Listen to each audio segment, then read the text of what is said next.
우리는 믿음은 무조건 좋은 것이다. 이제 그렇게 생각하고 알고 있습니다. 믿음은 중요하고 좋은 것이긴 합니다. 그러나 한 가지 전제가 있죠. 믿음이 우리 인생에 좋은 것이 되려면 그 믿음의 대상이나 내용이 진실하고 온전해야 된다라는 전제입니다. 잘못된 것에 대한 믿음은 믿지 않는 것보다 훨씬 나쁩니다. 더욱이나 사실이 아닌 것을 사실로 믿거나 왜곡된 것을 다르다고 믿을 때 우리 삶에 엄청난 피해가 발생하게 됩니다. 여러분도 잘 아시는 것처럼 플라시보 효과라는 게 있습니다. 밀가루나 설탕으로 된 가짜 약을 환자에게 먹이면 그 가짜 약을 먹은 사람의 40%가 효과를 본다는 거예요. 약을 먹은 효과를 본다는 거죠. 예. 가짜 약을 먹었는데 절반에 가까운 사람들이 그것도 그 약의 진짜 효과를 보았다고 말한다는 것, 그거 참 이상하잖아요. 장어를 먹으면 정력이 세진다. 대한민국 남자들은 그걸 굳게 믿고 있어요. 우리 밥상에 단백질이 부족했던 과거에는 장어는 고단백이잖아요. 우리 건강에 좀 도움이 됐을 거예요.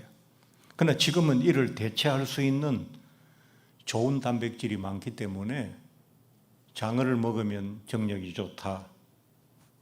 플라시보 효과일 뿐이라고 생각합니다. 민간요법의 대부분은 이런 플라시보 효과입니다. 그래서 뭘 먹으면 좋다, 뭘 먹으면 좋다, 거의 사실이 아닐 가능성이 높습니다. 물론 식품으로는 좋은 것이겠죠. 그런데 이것보다 더 심한 게 있는데 노세보 효과라는 게 있습니다. 뭐냐니까 약을 주면서, 가짜 약을 주면서 이 약은 다 좋은데 부작용이 있어요. 이 약을 먹으면 머리가 좀 아플 거예요. 그러면서 그 가짜 약을 주면 먹은 사람의 또 상당수가 가짜 약을 먹고도 진짜 부작용이 일어나가지고 머리가 아프다고 얘기를 한다는 거예요. 결국 이 플라시보나 노세보 효과가 말해주는 것은 사실이 아닌 것이라도 믿으면 어떤 효과가 발생한다는 이야기를 하고 있는 거거든요. 예. 그런데 사실은 아니더라도 좋은 것을 믿어서 좋은 효과가 나면 그건 크게 문제될 게 없어요. 우리 인생에 도움이 되겠죠. 문제는 뭐냐니까 잘못된 것을 믿으면 잘못된 효과가 나타난다는 게 문제라는 거죠. 이단은 믿음의 순도가 문제가 아니라 믿음의 내용과 대상이 문제인 거예요. 여러분 여호와의 증인 이런 분들, 그분들이 전도하는 거 여러분도 다 잘 아시잖아요. 집집마다 문을 두드리면서 얼마나 열심히 합니까? 그분들은 그거 믿음으로 하는 거예요. 그분들의 믿음은 순도가 너무 높아요. 너무 열심히 해요. 진지해요. 최선을 다해요. 근데 왜 이단입니까? 그들이 믿는 믿음의 내용과 대상에 문제가 있거든요. 신천지 얼마나 열심히 합니까? 남의 교회에 파송돼서 나와가지고 그 교회에 숨어서 많은 사람과 가까이 지내다가 어느 날 그 교회를 뒤집는 거, 이거 간첩이 하는 일과 같아요. 그런 어려운 일을 그들이 하잖아요. 그럼 그들이 왜 그걸 할까요? 자기들이 믿음으로 해요. 그 믿음에 아주 열정이 대단한 거죠. 그런데 왜 이단입니까? 이만희를 재림 예수처럼 생각하는 그 믿음의 대상에 문제가 있기 때문이에요. 성경의 여러 부분을 떼어내서 자기들의 논리에 맞게 다시 재조합했기 때문에 믿음의 내용에도 문제가 생기기 때문에 그런 것입니다. 그런데 오늘 본문이 잘못된 믿음과 그 피해에 대해서 말씀을 하시면서 이런 이야기를 하셨어요. 자기의 마음을 믿는 자는 미련한 자요 라고 했습니다. 사람이 자신의 마음을 믿으면 그것은 바른 믿음이 아니고 미련한 짓이다 라고 말씀하신 겁니다. 아니 이렇게 속임수 많은 세상에 아니 자기를 믿어야지 누구를 믿어야 합니까? 그런데 왜 자기 마음을 믿지 말라? 자기 마음을 믿는 사람은 미련한 사람. 우리 성경에는 미련한 사람으로 되어 있지만 캐실이라고 하는 단어인데요. 원문 성경에는 바보, 멍청이 이런 뜻으로 굉장히 강한 뜻이거든요. 그 왜 그렇게 얘기했을까요? 왜 자기의 마음을 믿는 사람은 바보라고 했을까요? 사람의 마음은 마치 작은 마음에도 일렁이는 수면처럼 늘 찰랑거리고 변화가 많습니다. 그런 현재의 나의 마음을 영원할 것처럼 또 진실한 것처럼 믿으면 헛짚는 것이 된다는 거예요. 그래서 사람의 마음은 온전한 믿음의 대상이 될 수 없다. 성경이 그렇게 지금 말씀하고 계신 거예요. 자, 좀 더 자세히 이야기를 해봅시다. 자기의 마음을 믿는 자는 미련한 자라고 했습니다. 여기에서 믿음, 믿는은 바타흐라고 하는 단어인데요. 신뢰하고 의지하고 안심한다. 그런 세 가지 뜻을 갖고 있어요. 자기의 마음을 신뢰하거나 자기 마음을 의지하거나 자기 마음으로 안심하는 것은 뭐라고요? 바보 멍청이다. 성경이 그렇게 얘기를 하고 있는 겁니다. 미련한 자는 아까 말했듯이 바보 멍청이라는 뜻이라고 했어요. 자기 마음을 신뢰하고 의지하고 안심하는 게 왜 바보 멍청이가 되느냐? 첫째, 내 마음은 내가 그렇게 생각하고 느낀다는 것이지 그것이 팩트, 사실, 실제는 아니기 때문에 그렇습니다.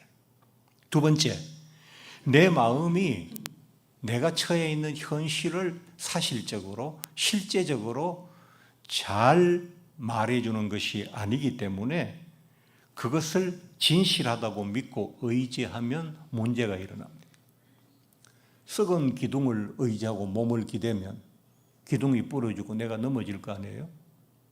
자기의 마음을 의지하고 신뢰하고 그 안에서 안심한다는 것은 그렇게 불안한 일이라는 거예요. 세 번째, 내 마음이 팩트가 아니기 때문에 따라서 의지할 만큼 든든한 것이 아니고 그것을 믿고 의지하고 안심하면 삶은 문제에 처할 수가 있다는 거예요. 좀 복잡하죠? 조금씩 더 분명하게 얘기를 하겠습니다. 예를 들어서 취업 시험을 열심히 치다가 이번에는 꼭 될 거라고 생각하고 시험을 친 아들이 시험에 떨어졌어요.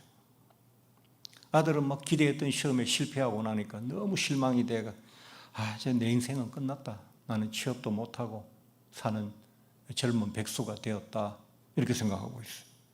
근데 아버지는 아들에게 시험 한 번 떨어진 것 가지고 뭐 그러냐. 좀 더 노력하면 곧 좋은 회사에 취업이 되고 너의 시대가 시작이 될 거다. 이렇게 얘기를 하셨어요. 그럼 왜 시험에 떨어졌다는 같은 결과를 가지고 아들은 인생이 끝났다고 하고 아버지는 더 좋은 인생의 시작이라고 다른 말을 하는 것일까요? 그것은 그 시험에 떨어졌다는 사실을 두고 가지고 있는 아버지와 아들의 마음이 각각 다르기 때문이에요. 아들은 뭐예요? 자기 마음에 이 시험 끝 떨어진 거, 이거 마지막으로 내 기대 그런 건데 떨어졌으니까 이제 난 인생은 끝났다고 그렇게 자기 마음이 그런 마음을 갖고 있는 거예요. 근데 그 마음을 뭐예요? 이 아들은 사실처럼 지금 믿고 있는 거예요. 그러니까 낙심이 오고 절망이 오는 거예요. 아버지는 내가 인생을 살아보니까 뭐 하다가 가끔씩 도중에 한 번씩 실패하는 것, 인생을 많이 산 입장에서 볼 때는 그건 뭐 과정일 뿐 절대로 그건 문제가 아니다. 얼마든지 인생은 또 바뀐다. 알고 계시니까 아버지의 마음은 뭐예요? 이게 더 좋은 출발이 될 수도 있다고 생각하는 거예요. 그럼 각각 그 사람이 생각하는 자기의 마음대로 자기에게 주어진 상황과 현실을 판단하고 결정하는 거예요. 그런데 아들이 시험에 떨어진 지금의 시점에서 보면 아버지의 마음도 팩트가 아니고 아들의 마음도 팩트가 아니에요. 실제가 아니에요. 아들은 영영 시험에 떨어진 것이 아니기 때문에 아들의 마음이 사실이 아닐 수가 있잖아요. 앞으로 시험 되면 그 마음은, 지금 먹었던 마음은 사실이 아닌 거예요. 또 아들이 영영 취업을 못할 수도 있잖아요. 가능성은 반반이니까. 그럼 아버지가 더 좋은 인생이 기다리고 있다는 아버지의 말은 팩트가 아닐 수가 있어요. 둘 다 팩트가 아니에요. 예.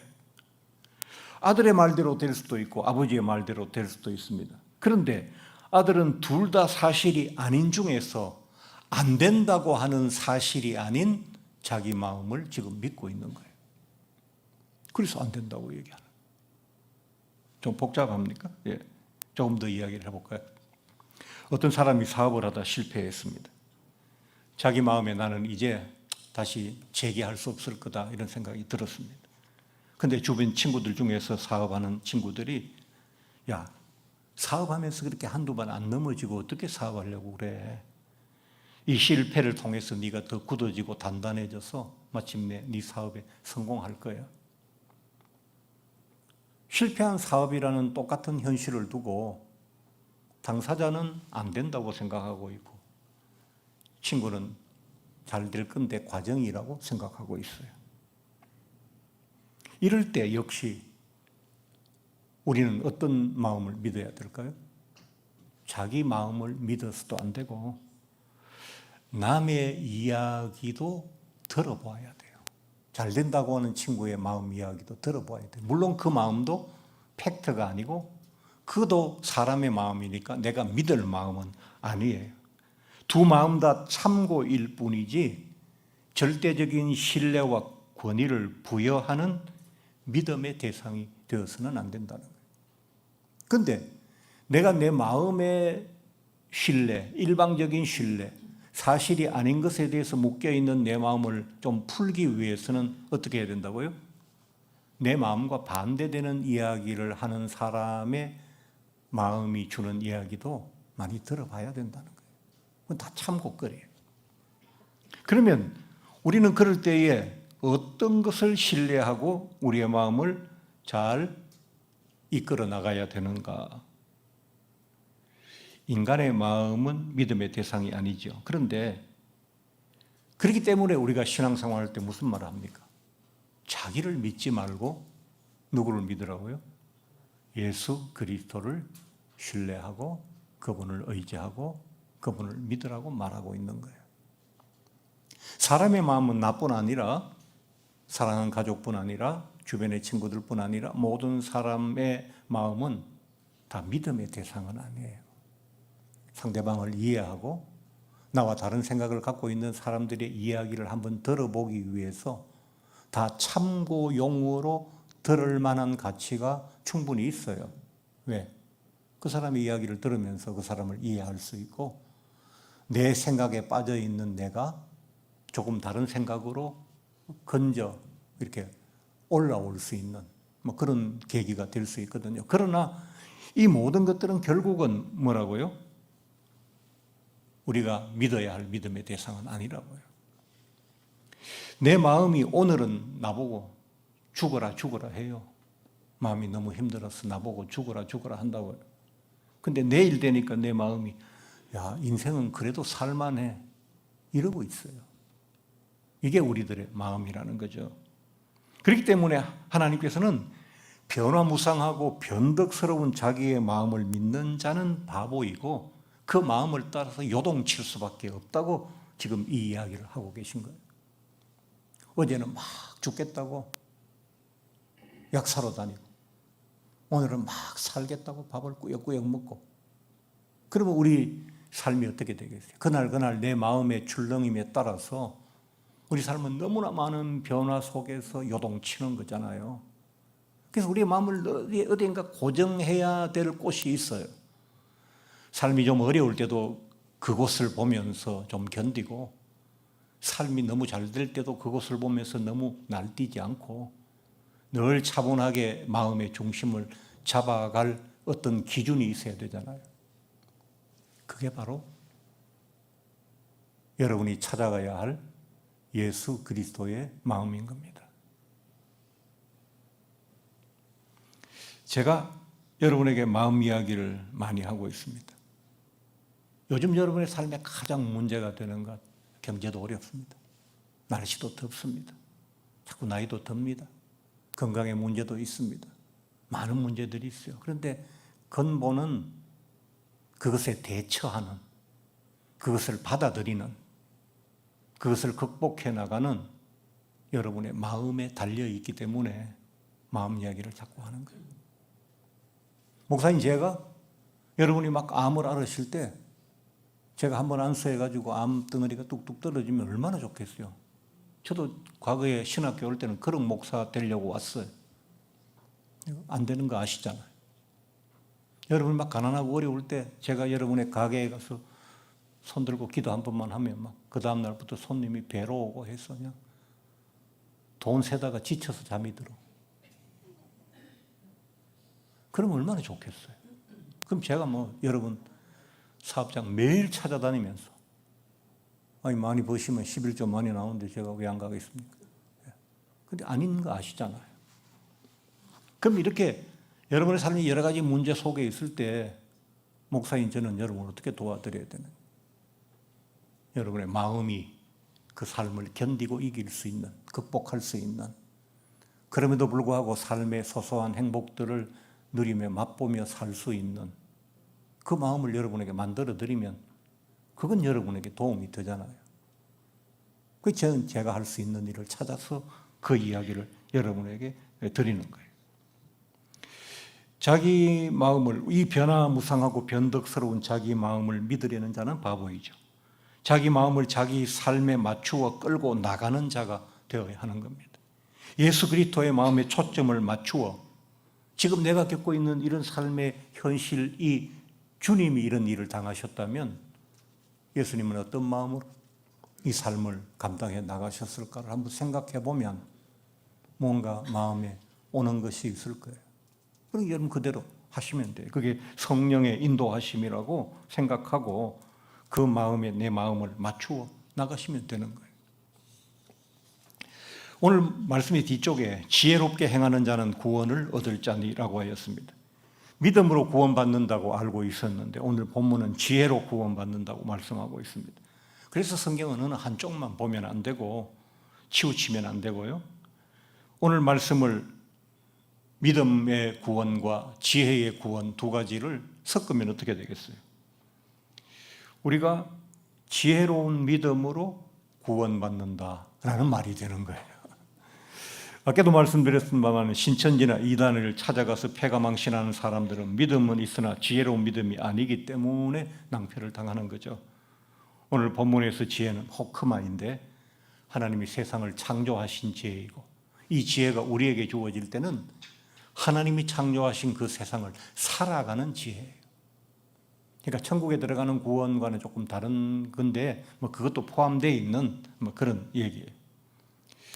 그러므로 이 둘을 합하면 하나님의 지혜를 덧입어서 세상을 살아가는 사람은 자기의 마음을 믿다가 낭패를 당하는 그런 바보 멍청이의 삶에서 구원될 수 있다. 그런 뜻이 오늘 본문의 뜻인 것입니다. 자기 삶을 구원하려는 자는 이런 지혜가 있어야 합니다. 왜 자기 마음을 믿으면 안 되는지 어떤 시인이 이런 시를 지었어요. 김광섭이라는 시인인데 마음이라는 시입니다. 나의 마음은 고요한 물결, 바람만 불어도 흔들리고 구름이 지나도 그림자가 진다. 이 마음에 돌을 던지는 사람, 고기를 낚는 사람, 노래를 보는 사람. 그래서 내 마음은 항상 평안할 날이 없어요. 내게 돌을 던지는 날에는 물결이 일어나 마음이 어지럽고 고기를 낚는 사람이 오면 내 마음의 물가를 다 어지럽혀 놓고 노래하는 사람이 오면 나도 따라서 들떠서 같이 노래 부르고 춤추게 되는 이 마음. 행여 백조가 오는 날 이 물가 어지러울까 봐 백조 한 마리가 날아와도 물결이 일고 해서 내 마음이 백조가 날아든 작은 호수처럼 물가처럼 어지럽대. 그럴까 봐 나는 밤마다 꿈을 닫노라. 그렇게 해서 꿈조차도 마음을 산란하고 어지럽게 할까 봐 꿈을 닫는데, 시인이 뭘 지금 이야기하려고 하는지는 알겠죠? 사람들은 자신이 알고 있는 것이 다 옳은 것이라고 생각합니다. 옳다고 주장하는 정도가 아니라 옳다고 확신합니다. 왜? 내 것이기 때문에, 내 생각이기 때문에, 내 마음이기 때문에. 그것이 자기 마음을 믿는 사람들의 모습입니다. 그런 사람은 자기 마음의 생각과 다른 사람의 이야기를 받아들이지 않습니다. 자기 마음을 믿는 그 확신의 정도만큼 남의 이야기를 더 듣지 못하는 겁니다. 더 큰 문제는 이런 사람은 하나님의 말씀까지도 받아들이기가 어렵다는 것에 있습니다. 늘 마음을 열어놓아 자기 마음에 묶이지 않고, 그래서 답답하지 않고 굳어지지 않는 그런 삶을 사시는 여러분들이 되시기 바랍니다. 그러기 위해서 늘 자기 마음만 믿지 마시고 다른 사람 마음의 이야기도 들어주시고, 무엇보다 예수의 마음을 생각하십시오. 빌립보 교회를 향해서 바울이 외쳤습니다. 너희 안에 이 마음을 품으라. 곧 그리스도 예수의 마음이니. 자기의 마음을 믿지 마시고 예수의 마음을 품으시기 바랍니다. 여러분의 마음이 예수로 충만하실 때 무더운 평안과 건강과 행복이 여러분과 함께 하실 줄로 믿습니다. 오늘부터 무더위 습도가 높아서 여러분에게 드리는 서비스로 설교 시간을 조금 줄였습니다.